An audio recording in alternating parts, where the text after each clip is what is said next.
mo pumunta ngayon. To all our press, sa mga Honor fans, thank you so much for having me here. And of course, I also want to say congratulations to my Honor family.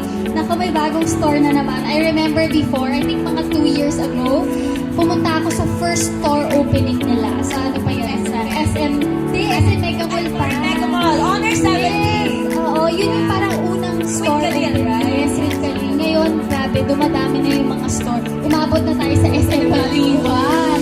And of course, syempre, ang bagong phone nila na Honor 400 5G. Sobrang na-amaze ako sa phone na to. Dahil syempre, we're all aware na AI is taking over social media. And it's nice na may mga feature na yun dito sa cellphone natin. And actually, hindi ko in-expect na yung phone na Honor, kaya pala nila gawin yun sa mga photos and mga videos ko. So later, I will show you kung paano gawin yung mga AI features. And to those who are following me on Instagram, actually, nagbigay na ako ng mga sneak peek. Nag-post na rin ako ng mga pwedeng i-offer ng Honor 400 5G natin. So sa mga taong hindi pa nakaka-order, mag-order na kayo, pre-order na kasi sobrang daming pa. Grabe, may pa-Hermes pa talaga. Totoo ba yan? Watch, of course. May pa-Hermes bag? Nako, pwede mo mag-apply dyan.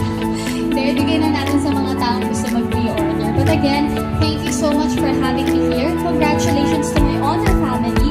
And I'm glad to be there. Diba? Ayan. She'll share muna how it does. So, Papakita ko muna yung yung photo na gagawin nating live review. Sa mga nakakaalala ng naging meme ko, nung kakalabas ko lang ng BBB. Ayan, diba? Yung kasama ko si EC, yung OA, tsaka yung nonchalant na yan. O, ayan, photo to This is a photo, pero kaya ko tong gawing video. Pero huwag kayong matatawa, nakita ko na yung video na to, yung itsura yung EC.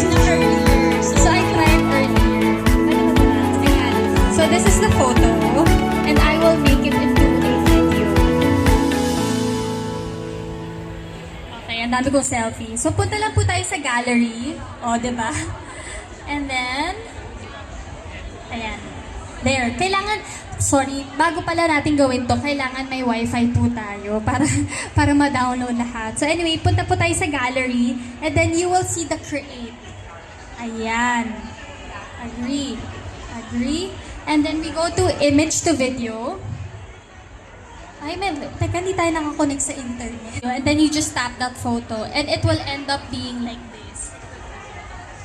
there you go. Ayan, naging video na bigla. Ayan, si AC, oh. So, what can you say about the result?